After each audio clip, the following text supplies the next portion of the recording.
Hi everyone, this is Mike Lewis. I'm the Vice President of Marketing and Awareness, and I'd like to welcome everyone to today's section, Creating a Worldwide Rave. We are really excited, at least I'm really excited to have Meerman Scott with us. Before I get in and introduce David, I'd like to set up a couple of ground rules real quickly for the section. Just waiting for the slide to advance for everybody.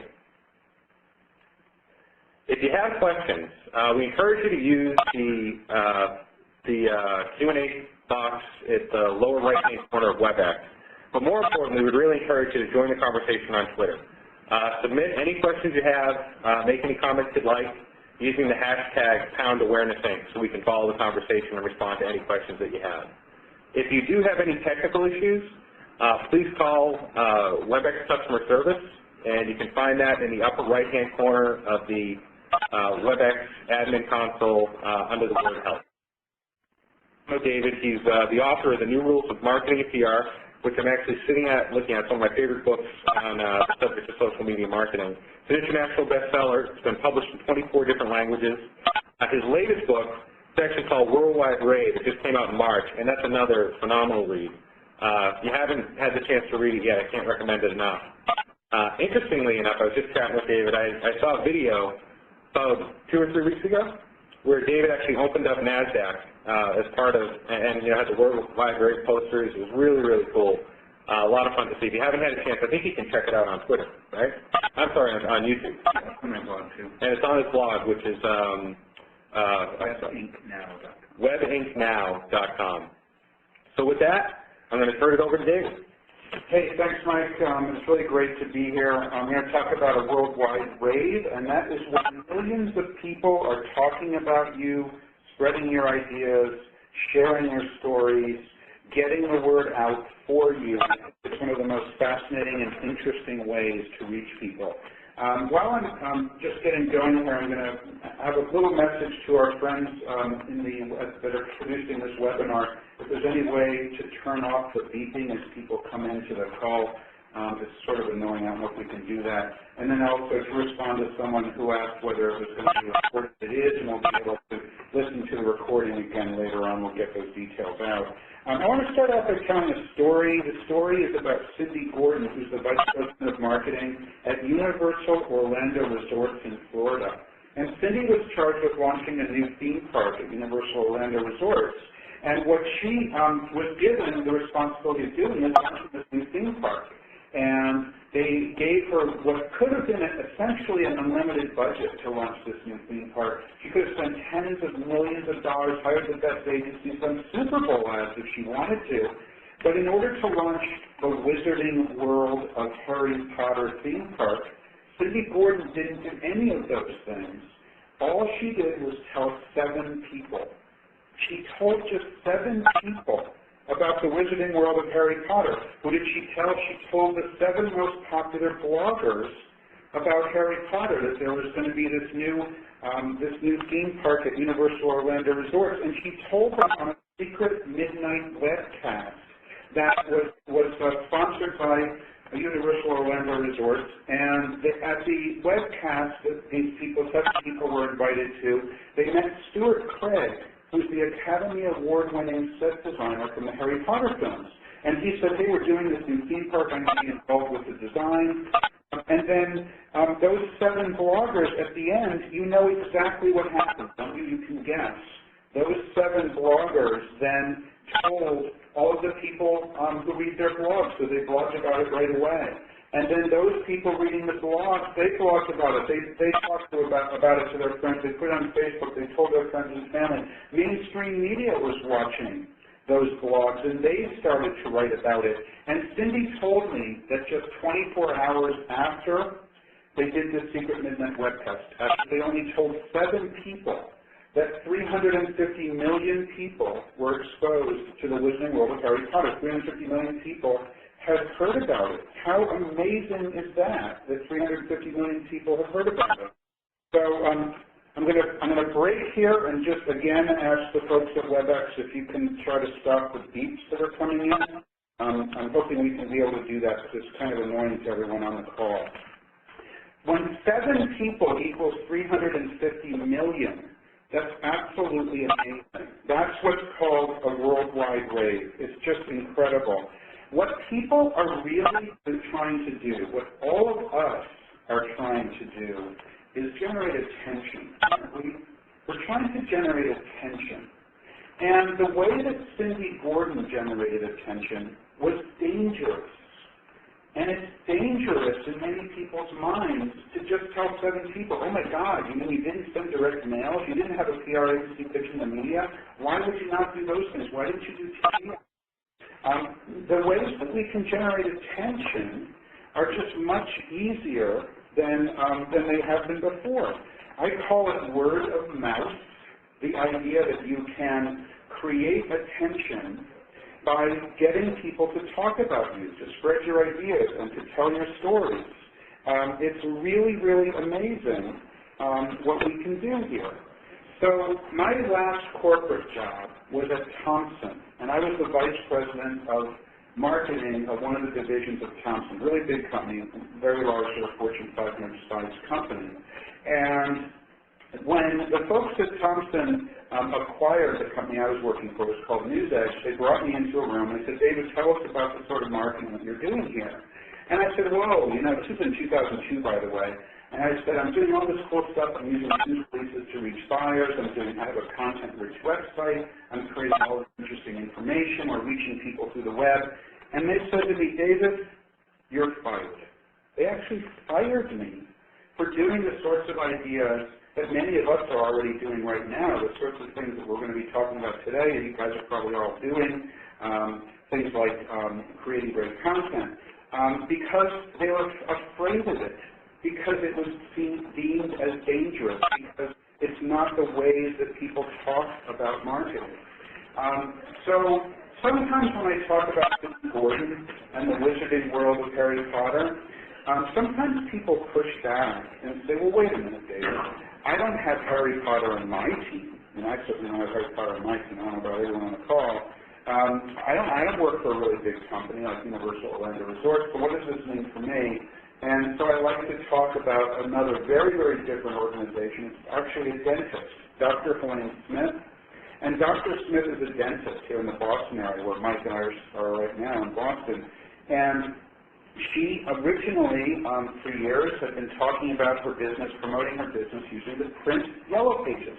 And here's the page for the print yellow pages in Boston.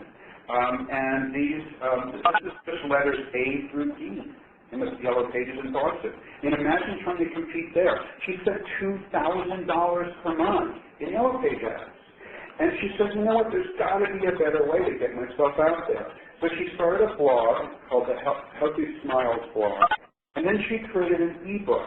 An e-book is just a PDF document, no registration required, no e-book reader required, just a PDF. It's called Healthy Mouth, Healthy Sex. How your oral health affects your sex life. And this thing took off like crazy. People were like, wow, this is really interesting.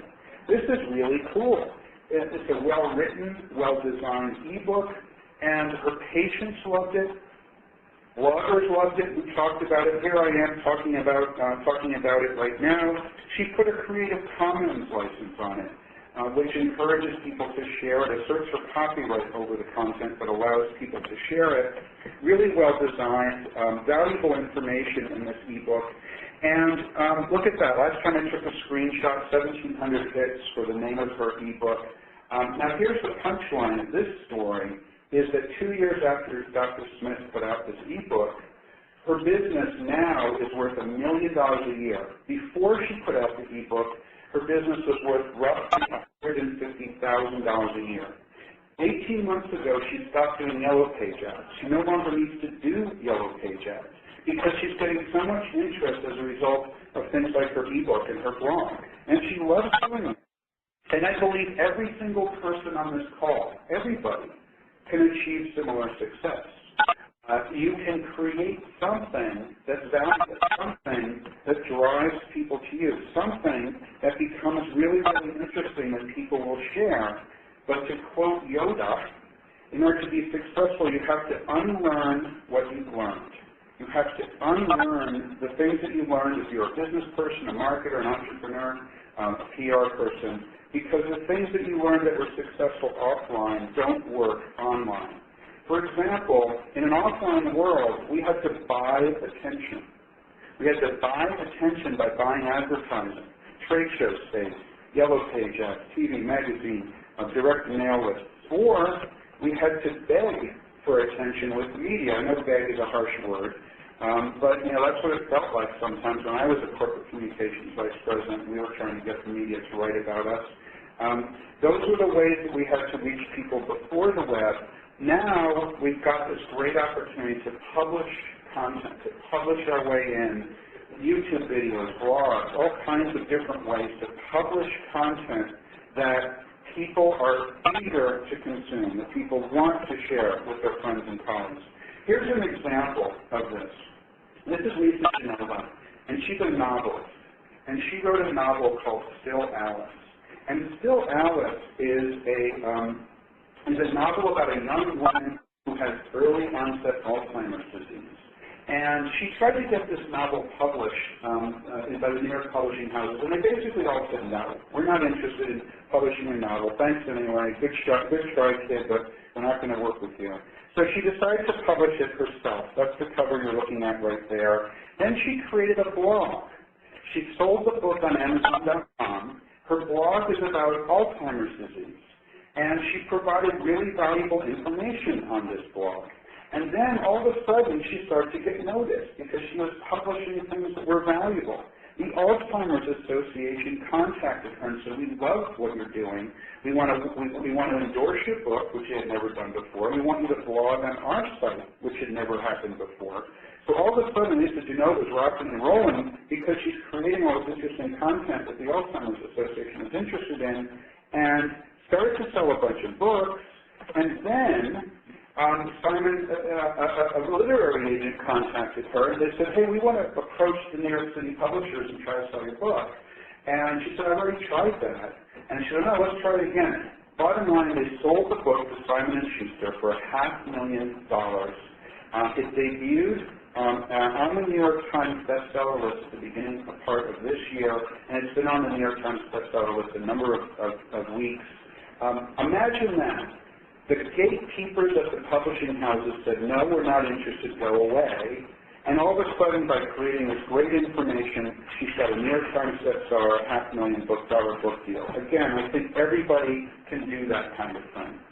So here's another old rule. The other old rule was about sales prospects. So we focused on these nameless, faceless sort of prospects.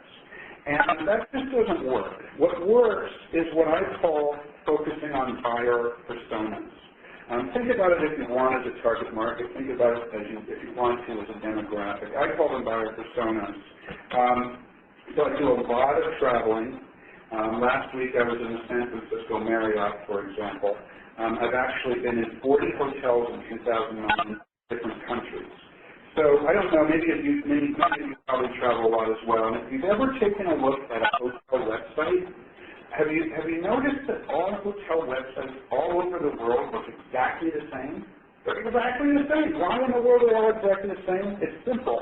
Because they talk about the product, the hotel room, the fluffy pillows, the tasty shrimp, the swimming pool, rather than focusing on buyer personas and what those buyer personas mean. So here are some examples of a couple of buyer personas for hotels. I'm not in the hotel business, but here are some examples. So we've got the independent business traveler who makes a decision. They're coming to Boston, let's say. Maybe they want a hotel that's got an exercise room that has an elliptical machine. That's one of my requirements, for example. Or a corporate travel manager. For example, Awareness Network has people coming through their office here in Boston, a couple hundred people a year, whatever it might be. They've got a corporate travel manager who helps them to choose what hotel they want to go to, maybe get the best deal, centralized billing, whatever. A couple planning on organizing a wedding. They want to have a wedding in the hotel ballroom. An event planner planning a meeting. Imagine if the hotel is organized around content for buyer personas instead of around what the goddamn product is, which is the hotel rooms. Imagine if for the event planner they have photographs of what the different rooms look like with different setups, what the food is going to look like, what the AV requirement documents are. Imagine if for the young couple who's planning on getting married, they had a blog, and each blog post was a description and a review of a different wedding band in the Boston area, so a link to their YouTube videos. Wow, that's interesting, that's exciting, but they don't do that because they write about their products. I actually recommend that organizations interview representatives of their buyer personas, name their buyer personas, create images of their buyer personas so that they can focus on marketing directly to each one of those buyer personas. Here's an example, a company that Mike and I are familiar with called HubSpot. They've got a buyer persona that they sell to called Internet Ian. And Internet Ian is a web marketing manager, and they interviewed dozens and dozens of people to develop this buyer persona profile. Originally, Internet Ian spent $20,000 on his website, but he does the enhancements himself. He lives online, Twitter, Facebook, LinkedIn, Dig. He met his last girlfriend on Facebook using this Supercoat application. Man, that's the sort of detail I want to know about my buyer personas. I want to know how I can reach them directly because I know so much about them. An example, a company that started in the Boston area in the rental car business. Everybody thought there was no innovation left in the rental car business. The last time there was anything remotely considered innovation was when Warren Avis started Avis Rental Car in 1947, and so Zipcar comes along because they created a new buyer persona, urban drivers who don't want to have their own car because they're paying a buck to park, and the existing rental car companies weren't convenient because you had to rent for a whole day and go out to the airport to pick up the cars. So Zipcar is born. You become a member, you get a membership card, you reserve the cars online, they're parked at special parking spaces, you can tell with all the snow that this is Boston, and they have a great site and great marketing to get the word out for Zipcar. The only way that they could have created this site, this content, this particular product, is understanding their buyer personas. So I would ask you, who are your buyer personas? Because this is critically important to get your marketing right. When you're talking for your own ego, when you're talking about your products for the sake of talking about them, you're not successful. Then you need to know, what do you want your buyer personas to believe about your organization? Not what does your products and services do, but what do you want your buyer personas to believe about your organization? For example, Gatorade improves athletic performance. How about Volvo? What do they want us to believe? And everyone says safety. If we're in the room now, I can hear you all yelling safety. How about this one? During the election, what did Barack Obama want us to believe? And most people around the world say change. I asked that question in Riyadh, Saudi Arabia, in Wellington, New Zealand, in Central Dominican Republic, in Tartu, Estonia. Everyone says the same thing all over the world, change. What do you want your buyer personas to believe about your organization? You should know what you want them to believe, and your marketing should be focused on that. Then your job, once you know who your buyer personas are, what you want them to believe, is to think like a publisher. Don't think like a marketer. Don't think like an advertiser. Don't think like a PR person. Don't think like a communicator. Think like a publisher. And publish really interesting information that your buyer personas will want to consume. You could consider hiring the skills of a journalist, a full-time journalist, part-time, or freelancer, because journalists know a great deal about how to create content. Here's the money quote. If you're on Twitter, this is a thing you tweet. On the web, you are what you publish. And I'm DM Scott, by the way, on Twitter. On the web, you are what you publish. It's totally true. If you don't publish anything, you don't exist, except for maybe what a few other people publish about you. But if you're doing great stuff, you have a really tremendous reputation online. I think it's absolutely fascinating that one person, just one person, can cause 50,000 people to stand at a precise time when they start doing the wave in a football stadium. I think the same thing is true, only more interesting online, that somebody can create something that's seen by tens of thousands or even millions of people. That Dr. Smith can create an ebook seen by tens of thousands of people. That Cindy Gordon can launch a theme park by telling 7 people that's ultimately 24 hours seen by 350 million people. We're incredibly lucky that we can do this. You know, our fathers and our grandfathers and our grandmothers and our mothers didn't have that opportunity because we only had offline marketing to work with. Here are the 6 things that you need to think about in order to be successful creating information that people will share, information and content that will become a worldwide rave. I'll go through each one of these separately. The first one is nobody cares about your products except you. I know it's really tough for product managers to hear this and CEOs and inventors to hear this. That's really true. What people care about themselves, what they care about are their problems, and what they care deeply about is solving their problems. This is the sort of thing that I see when people care too much about their products and services. They say something like, company X provides business integration software to integrate, assemble, and optimize available IT assets to drive business process productivity. Company X delivers an innovative enterprise-class business integration platform that incorporates proven integration technology with next-generation capabilities into an interoperable set of tools that delivers a unique combination of efficiency, agility, and control. What the heck is that? Sounds like a cult, doesn't it, Mike? It's some sort of cult speak. We say those things because we don't know anything about our buyer personas. And we say those things because we don't know what our buyer personas are looking for. I actually did an analysis of the gobbledygook used in the last year, in 2008. The way I did this is I asked some friends and some colleagues and some really smart people, what are the most overused phrases that being used in press releases, on websites, and I got a list of 350 of them. Then Dow Jones ran them through the Dow Jones Insight product against all 770,000 press releases issued in North America in the entire 2008 year. The number 1 is innovate. Yay, who uses innovate? Or we're pleased to announce, or we're unique. Guess what? If everyone says they're unique 48,000 different times in press releases, you're not unique. So these are the things that are so overused. And sometimes when I say that, people say, well, geez, we don't use those particular phrases. But the truth is that everyone uses phrases like that. Since its founding in 1923, the Walt Disney Company has remained faithful in its commitment to producing unparalleled entertainment experiences based on rich legacy of quality creative content and exceptional storytelling. Today, Disney is divided into 4 major business segments. Each segment consists of integrated, well-connected business operating concepts to maximize exposure and growth worldwide. I don't know about you, Mike, but I thought they were in the movie and theme park business. I guess not. According to this, they're in the unparalleled entertainment experiences business.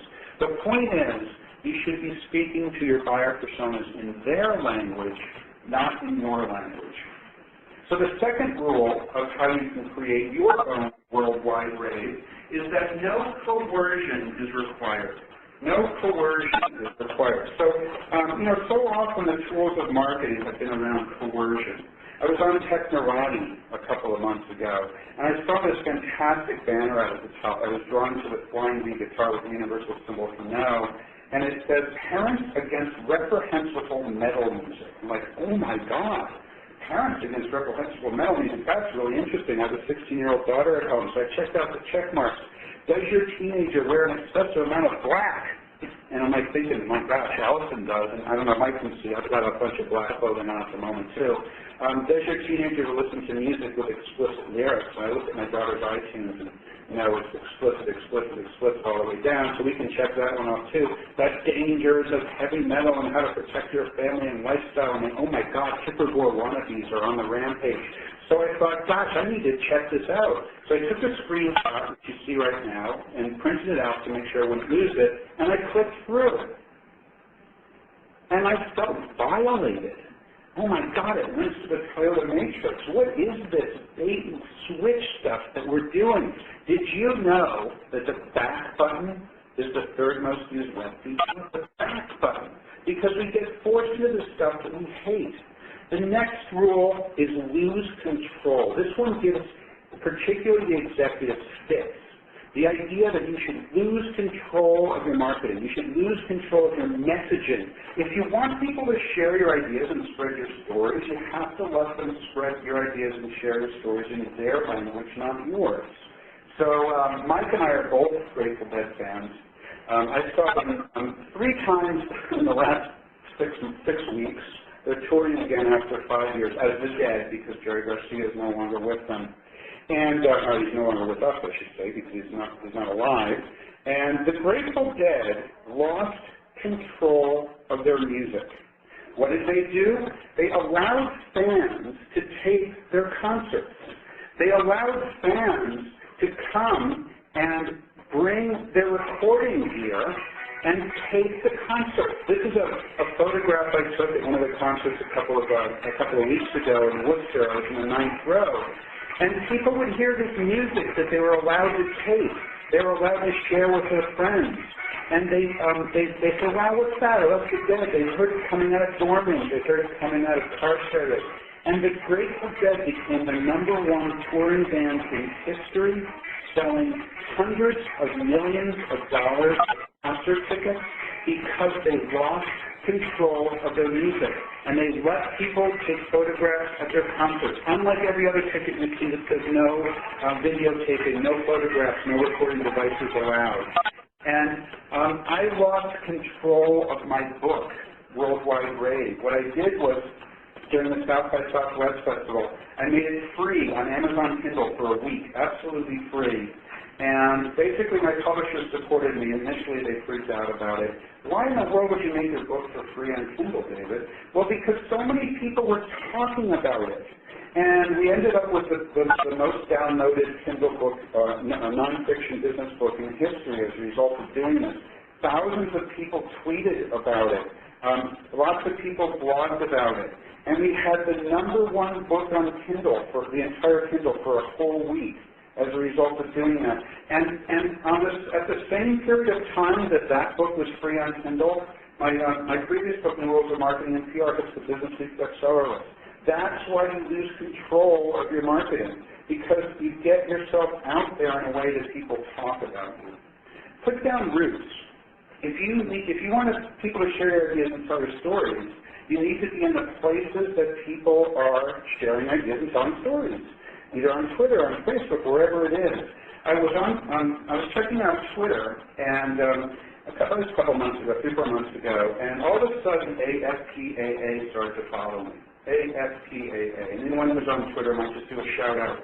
This is the United States Air Force, the U.S. Air Force. I'm like, oh my God, what's the U.S. Air Force doing following me, right, Mike? It's like, I got to check this out. So I followed them back, and I sent a direct message, and I said, hello? Who's there? Is there anyone really there? Is this really the U.S. Air Force? And Captain David Staggert responds back and goes, yeah, we're just getting going in a big way with social media here at the Air Force. I'm in charge of social media for the entire United States Air Force. I'm like, cool, I want to talk to you. Got him on the phone a couple of days later. He told me all these really interesting things that they're doing. They have 12 people in the social media department in the United States Air Force. How interesting is that? So I blogged about it. I was apparently one of the first people in the world to blog about the Air Force's use of social media, because this blog post and some of the content within it was picked up by TechCrunch, it was picked up by Wired Magazine, picked up a whole bunch of other places. And then I was invited to go down and speak at the Air Force. Colonel Michael Caldwell is on the left-hand side, and he's the acting director of public affairs for the entire United States Air Force, top dog in communications.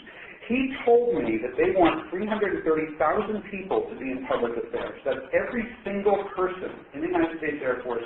They want to be in public affairs because they want everybody to be on Facebook, to tweet, to be on YouTube, if they want to help spread the word. Now, that's amazing, because people say the Air Force is, oh my gosh, national security, we don't want to lose control. Well, yeah, the Air Force is doing it.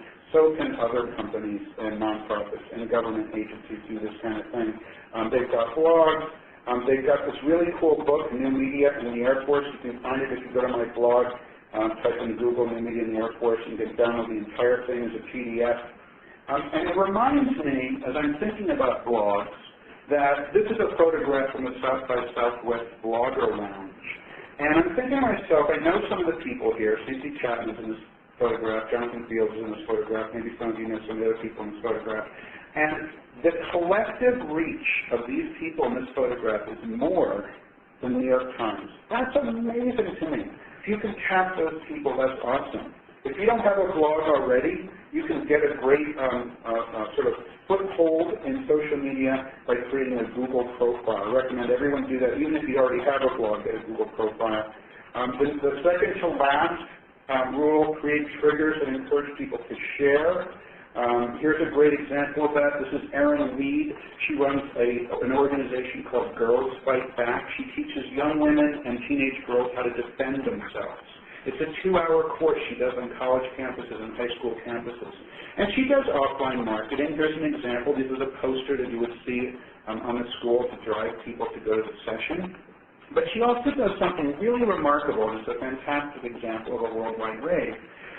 And she kind of a little stealthy kind of thing here. What she does is she says, I want you guys to turn off your telephone, your mobile phone. And the girls all say, oh, I don't want to turn off my mobile phone. And then she does this great course, about an hour and 3/4 after she gets through the course.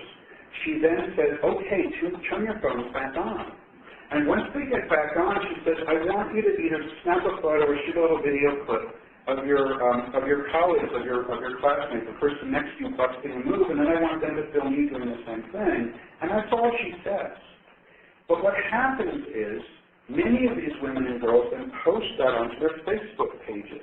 And as a result of people sharing these things, Erin Weed has trained over 500,000 girls how to defend themselves because there's so much interest in her courses at college campuses, high school campuses, want to bring her in to do her training program. Last rule, point the world to your virtual doorstep. Once you create something valuable, you want to point people to a place where they're ready to buy something or learn more about you. I love the example of the best job in the world. The best job in the world is Queensland, Australia. The tourist board of Queensland, Australia created a job, $150,000 Australian dollars, 6-month assignment to blog, tweet, and create videos on an island off the Great Barrier Reef in the northeastern part of Australia.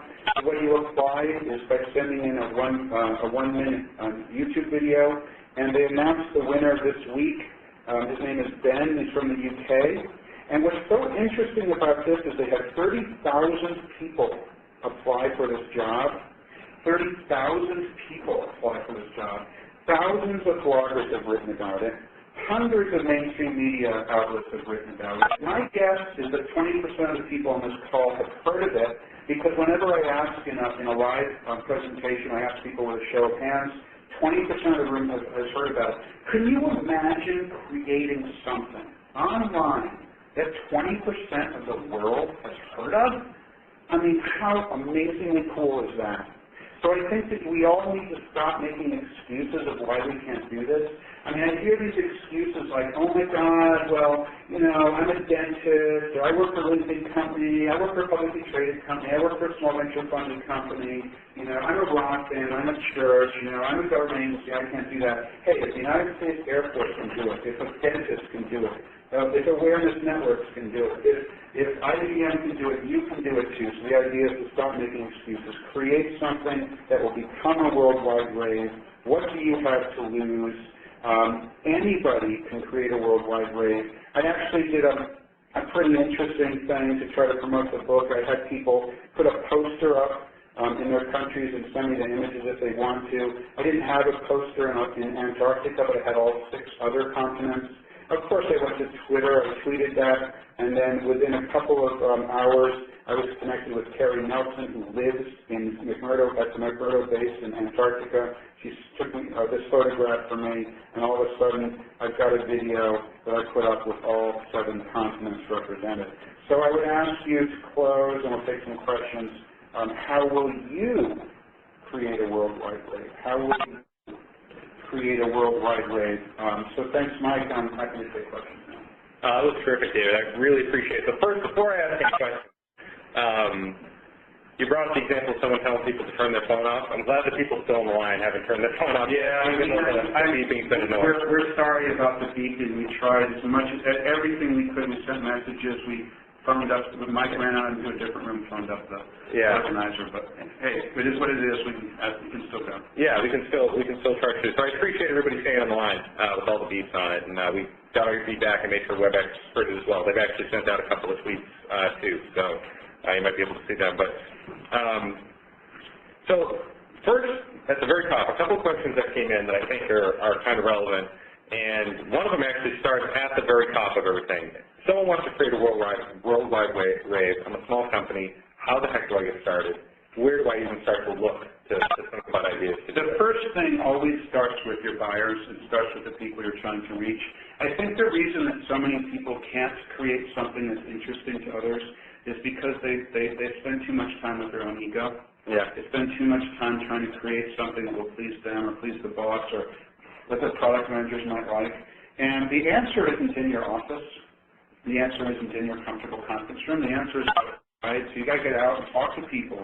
And sooner or later, something will come. The other thing that's really important is that one idea won't be successful. So it's really hard to just think of one thing. I didn't share any failures today. I shared a whole bunch of. Well, that's a great question. And people were asking about the failures. Well, there's a lot of failures. I had a bunch of failures and stuff I've tried to create. You know, the video that I did with the posters didn't have that many views, like 3,000 or 4,000 views. And I don't know, is that a failure or success? I don't know. But not everything becomes a success, but here's how you try to maximize your odds of having something that's really successful. And for some people, a huge success might be that 5,000 people see it if it's the right 5,000 people, or a big success might be 10,000 or a million people for another organization. The way you achieve a success is you think like a venture capitalist or a film studio, and you don't invest in just one initiative, you invest in 10 initiatives, hoping that one will become successful. So maybe you do a couple of videos, maybe you write an ebook, maybe you create a couple of photographs and post them on Flickr, maybe a bunch of different things. You don't necessarily know which one's going to be wildly successful, but you maximize your odds just like a film studio does by investing in 20 films, because you don't know which one's going to be Slumdog Millionaire. Exactly. Well, let me ask you the flip side question, though.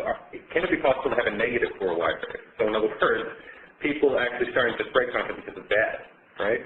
Well, I call it a worldwide rant, because you got to name everything, right? Yeah, I mean, look at Domino's Pizza. I mean, I think most of us are familiar with what happened a couple of weeks ago, but one of the people working one of the Domino's Pizza stores stuck some cheese up his nose, and they filmed it, and it was gross. A lot of people talked about it. So I would call that a worldwide rant when people are talking about you in a way that you don't want them to. Ultimately, the way that you try to mitigate what happens in a worldwide rant is that you become human. You know, the answer isn't to have your PR agency pitch the media to try to fix the problem. You know, the best thing to do is whatever form that rant happens in is to respond in the same form. If people are talking about you in Twitter, you should respond on Twitter. If people are talking about you on blogs, you should respond on blogs through comments.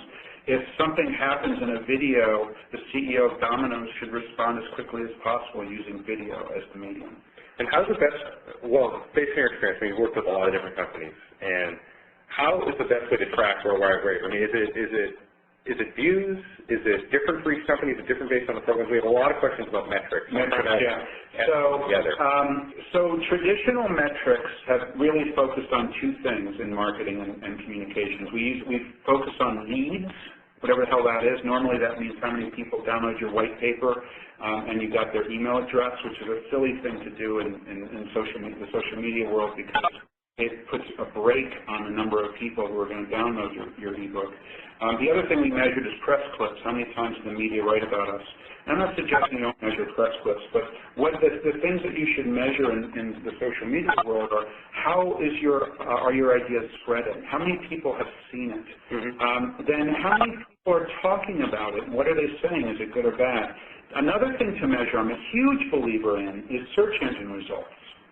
And if you know the important phrases that you want to be in the search engines for, and not that you're making those phrases up, but you've asked the people who are trying to reach you what sort of phrases they would enter into Google to find you. You can measure where you are in the search results now. Oh my God, I'm on page 8 for the search results in a particular phrase.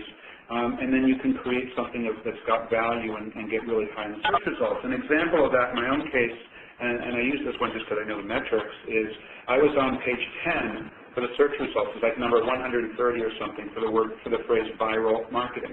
An important phrase for what I do, viral marketing.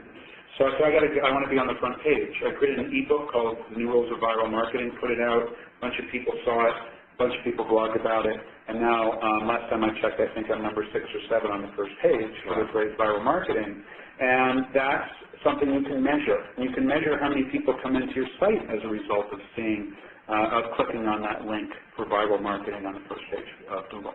We actually have 3 or 4 questions about compliance issues. So some people are saying, my company is an industry that, we have a lot of compliance issues, we do a lot of reporting. Yeah. How can I still use the concepts in the book, even though I have a lot of heavy compliance? 4 words. How many words are there? United States Air Force. Let me repeat that. United States Air Force. The nature of that question, I hate to be a little bit harsh, but I will, it's a fear-based question and it's an excuse-based question. I understand that the financial markets have regulatory issues. I understand that the healthcare industry has regulatory issues. I understand the pharmaceutical industry has regulatory issues. I'm aware of that. I used to work in the financial markets myself. I'm totally aware of that. That doesn't mean you can't talk. That doesn't mean you can't be a human being. It doesn't mean that you can't do marketing. It doesn't mean that you can't have a valuable website. It doesn't mean that you can't speak in a human voice instead of corporate speak. So I think that if the United States Air Force can do these things, and yeah, they've got regulatory issues. I mean, it's the government. It's national security, it's national defense, then I think anybody can do these sorts of things. It requires just working with your organization to say, we're going to be human beings here. We're not going to be corporate automatrons. It also requires, I believe, making sure that your legal department, the lawyers, both the in-house lawyers and the external lawyers that your company hires, are people who you can work with, and not people who are going to push you around. The legal perspective is just one perspective. The social media perspective is another one. The best organizations are the ones that let those 2 voices have equal say, and they come down on in the area where it makes sense to do something, and not just automatically say no when the risk-averse legal people say no. Right. That's a good point. And it's actually a good segue to a question we got from John Snow, and he asked that, how do you leverage new technology, so I'm assuming you mean Twitter, Facebook, kind of the social web, to improve marketing in an old industry like service and maintenance, like planes and trains, not real specific. But I think it's a good question, kind of. No, it's a really good question. So, often when I'm asked about and the research that I've done on sort of older industries, a lot of people suggest that, well, there's not very many people in our industry that are on Twitter. There's not that many people in our industry who maybe are on Facebook or who go to YouTube or who read blogs. And that might be true as a percentage compared with some other industries, but there still will be people who are active in those forums. But here's something that I think a number of people miss. And that is that when you create something of value, say a YouTube video, or a really interesting ebook, or a piece of content on the web, or you're active in an important industry forum, those are indexed by the search engines. And when, the proverbial 62-year-old man who's a purchasing agent at a bricks and mortar company, no, he probably doesn't read blogs, and no, he's probably on Twitter, but damn right he uses Google. Yeah. And he'll go to Google, and he needs to buy something. He'll type in the phrase that he knows is the most important phrase for the thing he wants to buy, and damned if your company doesn't come up number 1 if you're creating great content, and that's in a sort of a bricks and mortar traditional industry. So that's why it's particularly valuable for that kind of B2B sort of older line, kind of traditional bricks and mortar kind of company. So you mentioned earlier about kind of unlearning what you've known. Is it better, and someone asked this, and so I'm going to steal some question. I know the Twitter came before, but is it better to unlearn, or is it better to kind of integrate the old and the new? I'm a huge believer in integrating. I'm not suggesting that people stop doing offline marketing. I mean, if trade shows work for you, go for it. If magazine advertising is working for you, that's great. If your PR agency is producing tons of media kits, that's terrific. Keep going. I'm not suggesting it's an on or off, black or white, either or scenario. I am suggesting this, and this is very, very important. to be successful online, you have to unlearn what you learned about that made you successful offline. Because the things that make you successful offline aren't going to translate to being successful in an online environment. The main thing that's different is that in an offline world, you pay others for attention. You get the media to give you attention, or you have salespeople that are generating attention on people at one person at a time. In an online environment, you're publishing content that will generate attention for you. You're earning attention. That's not something that's really that possible or that viable in an offline world. So that's why you have to unlearn what you've learned, because like me, and I had to do that. I was vice president of marketing in a couple of different companies prior to the web, and I learned how to be a marketer from other people who had been marketers before I had, and who had been PR people before I had. And I had to learn the skills that I had learned about how to be successful. You know, the idea, here's B2B sales in a nutshell, for example. I mean, B2B marketing in a nutshell. B2B marketing traditionally has been, you go to a trade show, you spend a whole lot of money to make a really big booth, you have a party in the evening, you have a fishbowl on your trade show stand, and you get people to put the business cards into the fishbowl. Then you give the business cards to the salespeople, who then say, these aren't the good cards, these are the bad business cards, we're the good leads. But then they try to call them anyway, they beat people up, and they try to sell stuff. And then you have a white paper that you dangle in front of people, requiring them to register their email address to get the white paper. I know I'm exaggerating, and there's a lot of other elements, but those things don't work with what we've been talking about today. People aren't going to spread your ideas or tell your stories if that's how you market. That's why you have to unlearn those skills. Yeah, and it's funny because, you know, a lot of the other B2B, so I run, the business marketing organization often, and I have the chance to work with a lot of different B2B marketers. And one of the things I find really funny is people want to get into social media, but it's almost like B2B companies are anti-social. You know, we're gonna send out our message. We're gonna say exactly what we want you to hear when we want you to hear it, but we don't want to really engage in conversation because we've tried that before with our customers and they're kind of down. You know, they don't really know what we're looking for. Yeah, well, you know, I think it's. I'm going to quote this as being a Seth Godin quote, and someone tell me if I'm wrong, but I believe this to be true. Seth Godin says a B2B customer is no different than a B2C customer. Yeah. It's just that a B2B customer is using their company's money while a B2C customer is using their private money. But they're still people. Right. They're still human beings. They still have a sense of humor. Yeah. They still have. They still want to be friends. They're still human. So why do we treat B2B as not being human? And again, I'm exaggerating a little bit just for emphasis, but that's what a lot of B2B marketing is, not human. It's stale. It's flexible, scalable solutions for improving business process. Yeah, absolutely, and I totally agree. And in fact, typical B2B marketer, when you said the words innovate and unique, hey, I'm just as guilty as the next guy. I mean, it's in our press releases, and you know, so if you go to awarenessnetworks.com, I'm sure it's up on the site. And those are so overused to have become meaningless. If you use the word innovate in your press release or innovation, it's meaningless, literally meaningless, because it's so overused. Well, I just have a couple more questions. One's real specific. How would you define Obama's buyer persona? Came in from Twitter. Yeah, well, I know, I saw that question came through. Obama had many buyer personas.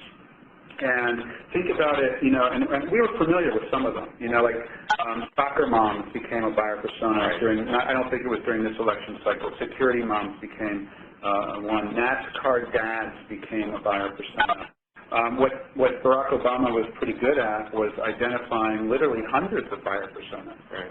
And they had people who were responsible for web-based and social media outreach state by state, and even in some cases, like for Iowa, precinct by precinct. That's right. And someone in Des Moines, Iowa, is different than someone in a small corn town in Iowa. And those buyer personas might be interested in different things. So, you know, most of us don't have hundreds of buyer personas that we can possibly pay attention to, but Barack Obama did. Mm-hmm. Ultimately, I think most of us have more than one buyer persona that we need to sell to, and it's important to realize that maybe we need to say different things to each one. His overriding message was changed, though. Mm-hmm. Well, dear, I just want to say thanks again for your time today. It was a lot of fun. I've read the book and I still learn a lot. Thanks, Mike. I really appreciate it. We apologize again for the beep, but hopefully people still enjoyed the time. Yeah, just to give everybody a heads up, still on the line, avoiding the beeps.